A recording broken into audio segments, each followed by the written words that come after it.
I hate people. Or more specifically, I hate talking to people. Because why talk to people when you can just immerse yourself in a good game and just forget about the real world? And of course, one of the easiest ways to immerse yourself in a good game is with good graphics. And good graphics, at least nowadays, don't come cheap.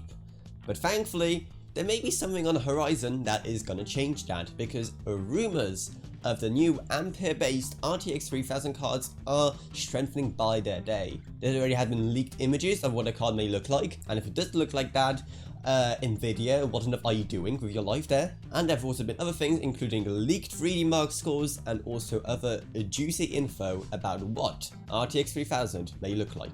I actually already did a video talking about it and some of my expectations for it, so definitely check out that video. It's up in the iCards. It's amazing, and of course I was there because I made it, but still, I think it's amazing, so you should go watch it. Basically, if you're thinking of buying yourself, an RTX 3000 series card right now, stop. Because everything points towards these cards being released later this year. Now, we don't exactly know how much the, global pandemics and lockdowns are going to affect it, but still most of the rumors point to it being August or later, so rather soon. So it's also going to be a perfect purchase partner if you're going to get yourself some Cyberpunk 2077 action going, and you don't want your current graphics card to just explode in tears the second you turn the game on. At least that is the case, unless it gets delayed again. But anyway, what else do we know about them? Well, two very exciting rumors are that they're going to be built on a very small process, either Samsung's 8nm or TSMC's 7nm, which means that the cards are going to be really efficient and also aren't going to produce as much heat, which is always great, because with current graphics cards being like 10 parts cooler to 1 parts PCB, it is getting rather insane. And maybe trying to keep the temps under control is the reason for that very weird design we have seen floating around for a reference card. But again, we don't really know, and for all we know, that reference card may just be a fake. We really don't know anything right now. They were supposed to be announcing things earlier this year, but sadly, of course, it got cancelled. And instead we're just greeted with Mr. Jensen leather jacket just pulling a graphics card out of his oven, like a normal person. Another interesting rumor is about what they're calling a traversal coprocessor, or basically what's going to be like a separate chip on the PCB that's supposed to be like this auxiliary help for ray tracing.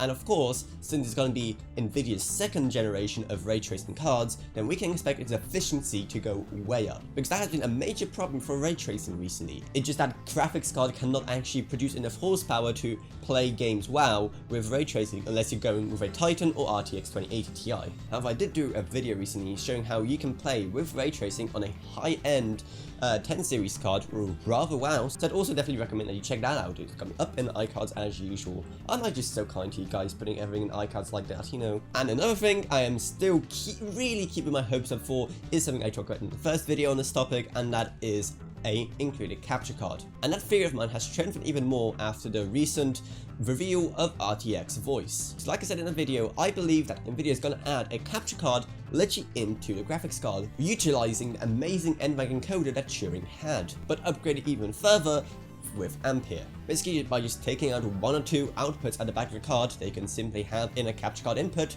run it through either some coprocessor or through the central GPU, and boom, you're gonna have a great capture card. Because, like I said before, Nvidia is currently really laser focused on not only providing good graphics cards for gaming, but also providing a nice and robust suite of utilities to go along with it, from things like Shadowplay to Ansel to RTX Voice to Nvidia Highlights to all the other things that they do to create this whole series of tools you get when you buy an Nvidia graphics card. So having a built-in capture card just sounds like a logical next step, and can be a really good move seeing how much a capture card can cost.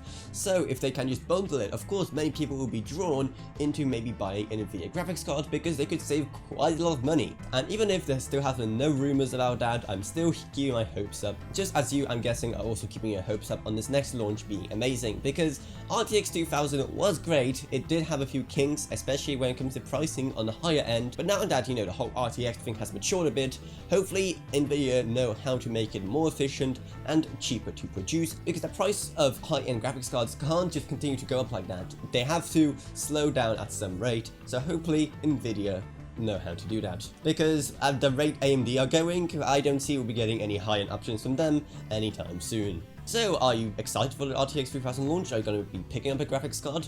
Let me know all of that below. Let me know what rumors you do believe. Let me know if there's any rumors I missed. I'm really curious about this launch. I think it's going to change a lot of things. And hey, if the channel just magically insanely grows by then and I have the money from it to buy myself a new RTX 3000 graphics card, maybe I will even review it on this channel. So it's all up to you. So if you don't want to disappoint me and others, you better subscribe. And also maybe check out my Patreon, which is linked down in the video description below, as a $1 bonus goes a long way in helping me make way better content, and also, you know, allowing me to actually buy a nice graphics card to review on this channel. Down there you will find a link to my Discord if you want to talk to me about this or whatever else really, and I guess that's really it. So I hope you enjoyed this video. If you did, subscribe like whatever, and I'll see you all in what I make next. Goodbye everyone. Goodbye.